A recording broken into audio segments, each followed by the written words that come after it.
আমি পৰিৱেশটো দেখুৱাবলৈ এই মুহূৰ্তত উপস্থিত হৈছোঁ গোলাঘাটৰ যিখন মাছৰ বজাৰ আছে য'ত পাইকাৰী আৰু খুচুৰা ব্যৱসায়ী সকলো ইয়াত উপস্থিত হয়। পুৱাৰ 3 বজাৰ পৰা আপুনি চাওক যে আজি মাঘৰ উৰুকাৰ দিনা ইয়াতে যি আপুনি যি পৰিৱেশটো দেখিলে গম পাব যথেষ্ট ভিৰ হৈছে। সকলোৱে যে পচন্দৰ যিটো মাছ সেই মাছটো ক্ৰয় কৰিবলৈ কাৰণে ইয়াত পুৱাই এই পুৱতি নিশাই তেওঁলোকে উপস্থিত হৈছে। মই পৰিৱেশটো সহযোগী কৰিছে দেখুৱাব। আমি যিহেতু এখন পাইকাৰী বজাৰ চাওক যে বিভিন্ন মাছ আছে ইয়াত বাহু দেখিছোঁ আমি, চিতল আছে, ৰৌ আছে, আৰি আছে আৰু যথেষ্ট ইয়াতে মাছৰ উভৈনদী হৈ পৰিছে। বিভিন্ন প্ৰান্তৰ পৰা ইয়াতে ব্যৱসায়ীসকল আহিছে, ইয়াতে গ্ৰাহকসকল আহিছে, তেওঁলোকে নিজৰ পচন্দৰ মাছটো ক্ৰয় কৰিবলৈ কাৰণে আহি ইয়াত উপস্থিত হৈছে। বিভিন্ন প্ৰান্তৰ পৰা মাছ কি মাছ আছে?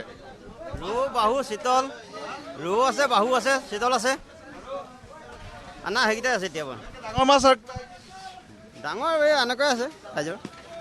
চাওক যে আজি যিহেতু লগে ভাগে এসাঁজ খাব প্ৰতিগৰাকী অসমীয়াই আৰু গোলাঘাটতো ব্যতিক্ৰম নহয়, গতিকে মাছ ক্ৰয় কৰিবলৈ কাৰণে বিভিন্ন প্ৰান্তৰ পৰা আহিছে। দাদা মাছ কিনিলে নেকি? নাই আমি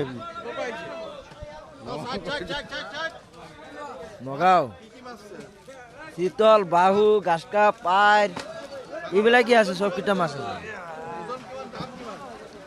এই 800 টকা কেজি, 800 টকা কেজি। চিতল, বাহু এইবিলাক ৰেটটো দাম আছে আৰু ৰৌ আছে দাম। হয়, মাছ আহিছে আপোনাৰ চিতল, ডাঙৰ ৰৌ, বাহু। ওজন ৰৌ আহিছে 5 কিলো, 4.5 কিলো, বাহু আহিছে 4 কিলো, 6 কিলো। বাহুটো আপোনাৰ 600, 700 গৈ আছে। চিতল গৈ আছে 800, 700। আপোনাৰ গোল্ডেন কিছু ভিতৰলৈ সোমাই যাবলৈ যত্ন কৰিম আৰু পৰিৱেশটো এই মুহূৰ্তত মই দেখুৱাবলৈ যত্ন কৰিছোঁ। চাওক যে মই কৈছোঁ যে গোলাঘাটৰ যিখন মূল মাছৰ বজাৰ আছে সেই মাছৰ বজাৰত পুৱাৰ পৰাই যথেষ্ট ভিৰ হৈছে আৰু সকলোৱে নিজৰ পচন্দৰ মাছটো ক্ৰয় কৰিবলৈ উপস্থিত হৈছেহি। মই কি মাছ মাছ আপোনাৰ ৰৌ আছে, ভকুৱা আছে, চিতল, আৰি, বৰালি। ডাঙৰটো 700 টকা, আপোনাৰ 5 কিলো চাইজৰটো। ৰৌ আৰি আছে 2 কিলো চাইজৰ 800 টকা, বৰালি আছে 2 কিলো চাইজৰ 500 টকা আৰু বাহু আছে 2 কিলো চাইজৰ আপোনাৰ 400। ৰৌ আছে আপোনাৰ 1 কেজি বা 2 কেজিলৈকে আছে 250 টকা। আমি গম পাইছে যে মাছৰ দামসমূহ আপুনি গম পাইছে, মাছৰ ওজন কিমান ডাঙৰ ওজনৰ মাছ আহিছে আৰু চাওক যে আপুনি চাৰিওফালে যিহেতু মাছৰ উভৈনদী হৈছে আৰু দাদা 2-3 কুইণ্টেল এতিয়ালৈকে গ'ল, 2-3 কুইণ্টেল গ'ল। এখন গাড়ী আদায় হৈ গ'ল আপোনাৰ। পুৱা 3 বজাৰ পৰা যিহেতু এই মাছৰ বজাৰখন বহিছে, ইতিমধ্যে 2-3 কুইণ্টেল ইতিমধ্যে বিক্ৰী হৈছে আৰু বিভিন্ন প্ৰান্তৰ পৰা ইয়াতে লোকসকল আহিছে আৰু যিসকল খুচুৰা ব্যৱসায়ী তেওঁলোকে আহি ইয়াতে ক্ৰয় কৰিছে, গ্ৰাহকো আহিছে। আমি যদি সম্ভৱ হয় পুনৰ কথা পাতিবলৈ যত্ন কৰিম আৰু সকলোৱে নিজৰ পচন্দৰ মাছটো বিচাৰি আহিছে। পাই আছোঁ।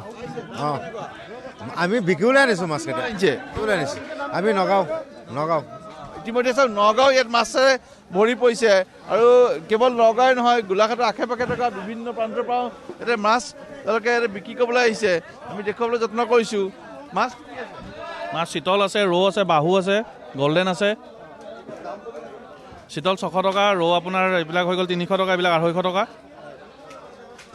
বাহু আটাইতকৈ ডাঙৰ মাছ নাই আজি বজাৰ, নাই। হয়, ইতিমধ্যে আমি দেখুৱাই আছোঁ যে মূল মাছৰ বজাৰ আপুনি যোনফালে চাই কেৱল মাছ আৰু বিভিন্ন মাছ ভৰি পৰিছে। এয়া গোলাঘাটৰ এইখন মাছৰ বজাৰ আৰু এয়া চাওক যে ইয়াতে চিতল দেখিব আপুনি, ইয়াতে আৰি আছে, ঠিক সমান্তৰালভাৱে বাহু আছে, ৰৌ আছে আৰু মই দেখুৱাই আছোঁ বৰালিও দেখিছোঁ। আমি প্ৰকাণ্ড বৰালি মাছো দেখিছোঁ। চাওক আৰু কাকডোঙা বৰালি নে এয়া অন্য বৰালি? বৰালি ক'ৰ?